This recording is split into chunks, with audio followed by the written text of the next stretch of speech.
Hello everyone.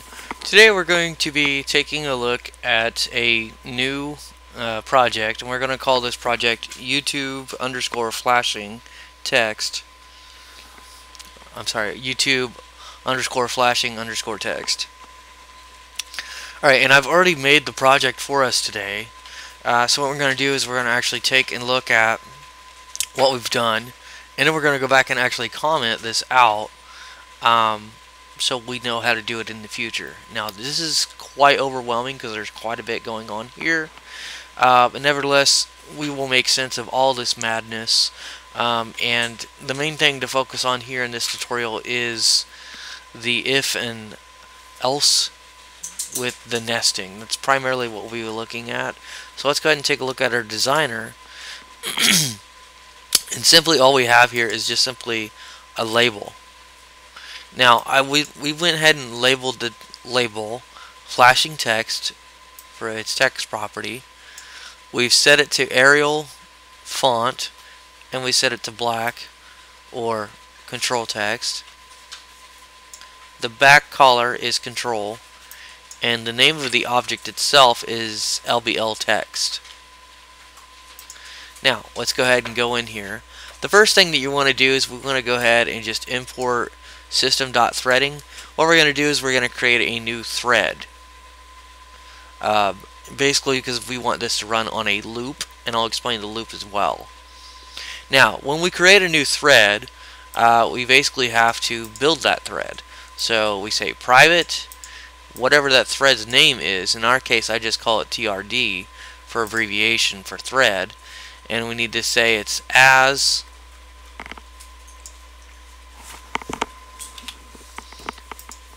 a thread to create that class, essentially. Alright, and then we're just going to have two variables. We're going to have a flash text as a boolean. Now, I know we haven't talked about boolean values, but boolean values are simply true and false. That's all they are. And then the next thing is we're going to create an integer. We're using the letter I as an integer, and it's going to be equal to -1. And the reason why it's equal to -1 because we want this loop to run endlessly. Alright, so first thing, let's go ahead and comment this out, because this is our text. We clearly know that this is our label object, and this is our text, essentially. So let's just say set for color, or just say set color. That's really all we're doing here. Because if we remember, this color is technically not black. This color is called control text, and we want black. So instead of going in here and actually setting it here, we're just going to be lazy and just set it in the actual load event.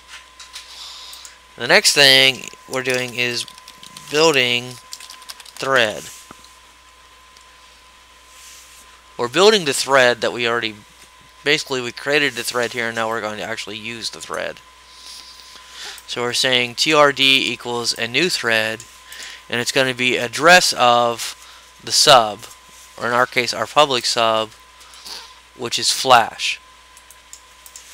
So it knows this is linked, these two things are linked together. Now, we've also set it to run as a background. So it's going to run in the background, and that's really just to optimize. Otherwise, the form would probably not load if we didn't set it to the background as like a background thread, essentially. And then the next thing we did is we told that thread to go ahead and start. That's all we did with the load event. So actually it's not as complex as what we were thinking it was. Now the next thing we have here is our loop.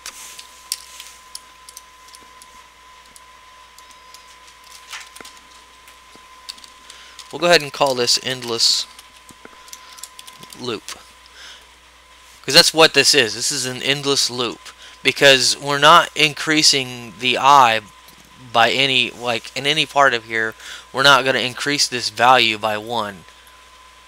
So it'll always be -1 endlessly. And this is saying do this until our I value equals 1, which will never happen because we're not increasing it at all. So the important part though is what's inside this loop, because this is what's actually going to occur. Now we know what if statements are because we looked at them briefly, but now we need to find out what a nested if statement is. A nested if statement is going to say, okay, if this occurs, if your flash text is false, which is our Boolean value, then we're going to go ahead and set it to true. And then we're going to say, okay, now that that value is true, now we need to do something in here. So we're going to do another check. We're going to see if our for color equals black. If it does, we're going to change the for color to aqua. But if it doesn't, if it equals aqua instead, then we're going to change it back to black. Now that's for these.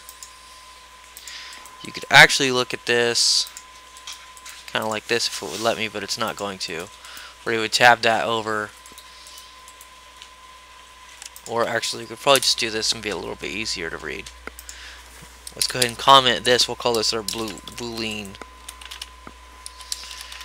Let's say Boolean value there.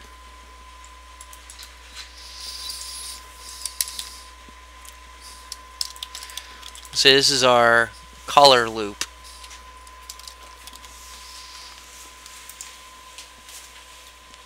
Well, actually, let's just call it text color. Or LVL color. Label color. Because now we're just label. Well, let's just call it text color. We're changing the label's text color.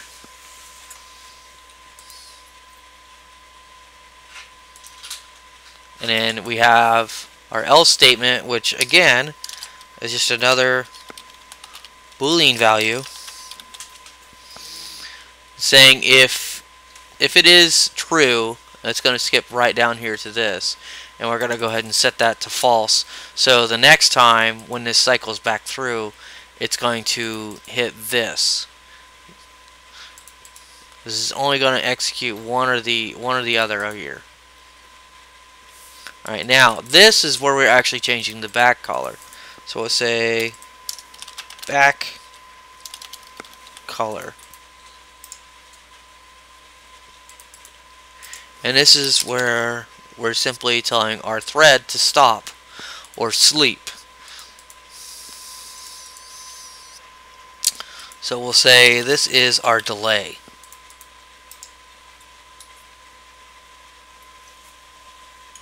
Now, coming to this part right here where it says 500. Your computer runs in milliseconds. So for every second, that's 1,000 milliseconds. So we're telling it to stop every half of a second, or 0.5 seconds stop. Means execute one of these, and then stop for 0.5 seconds, and then do the whole process all over again. Now, let's go ahead and see what this actually does.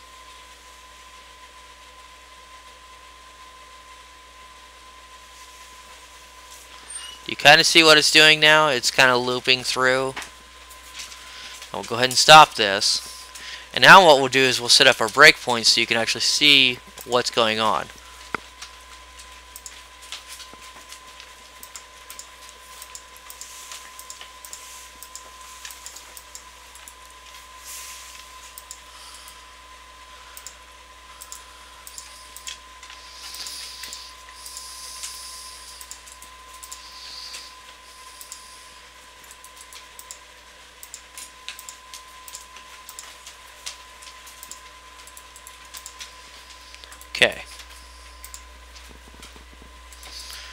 Okay, so now we got all our breakpoints set. We don't need this part because I think this part's pretty self-explanatory up here.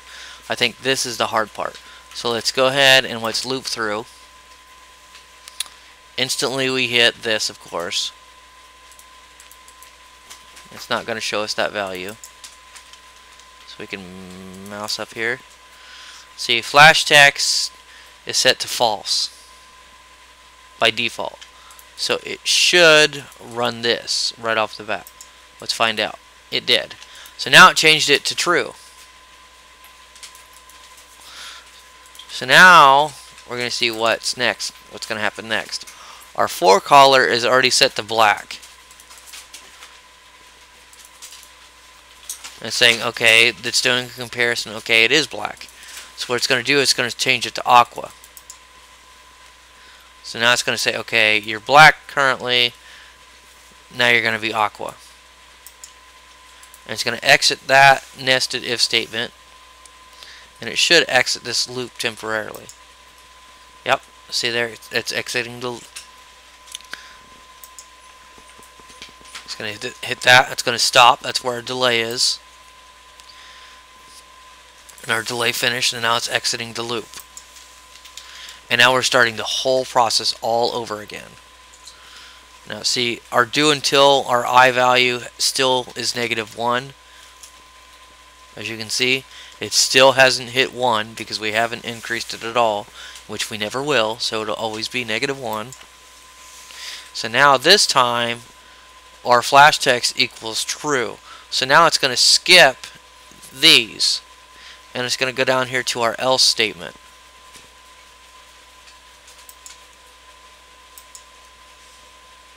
And now we've changed it from the true value to the false value. So the next time it runs through this loop, it'll come back up here and cycle through. So now it's saying, it's checking the back color. I believe the back color is transparent. Oh, no, I'm wrong. It's control.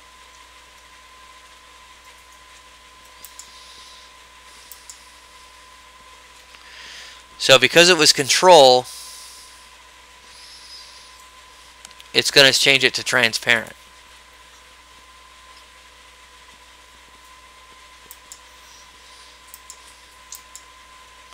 And we're going to cycle through,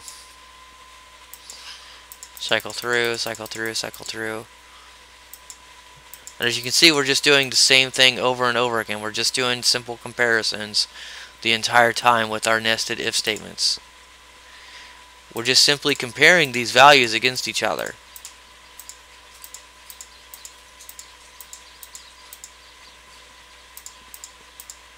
Now, some of you may be thinking, you know, how can I use this beyond flashing text? Well, there's a lot of ways you can use this. For example, like using the game Tetris, for example.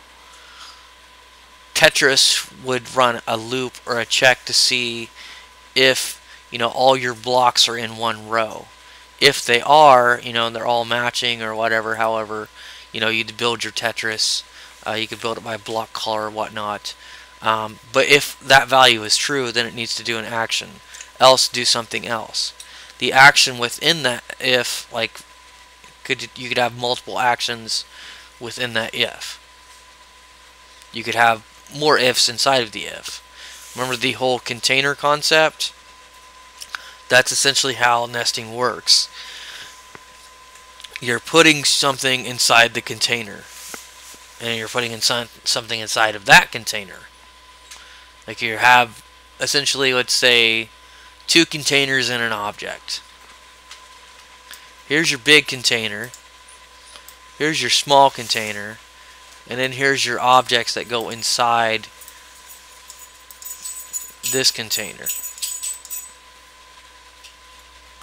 So it would be like having a soda pop, okay? So you have the outside bottle itself, and then you have the soda inside, and then let's say that you're squirting something inside the soda. So like it goes inside the liquid itself. Like some kind of energy pill or something, I don't know, that you wanted to dissolve or something inside your soda. So that's essentially how nesting works. And coincidentally, we kind of killed two birds with one stone, because now we know how threading works too. And we know how a basic do until loop works. Kinda. We'll actually go over more over threading and loops. Later on we'll go over more concepts of those later on, because there are different types of loops, and loops are very important and you will use them a lot. However, you will use if statements and nesting if statements probably more so than what you will even use loops. So make sure that you are familiar with this concept, and make sure that you completely understand how you're nesting these objects, or how you're nesting these if statements for the object itself and the actions that follow. Alright, so thank you for your time. Please post any comments and subscribe. If there's something that you don't understand, please feel free to ask, and I will do my best to answer your questions. Alright, thank you.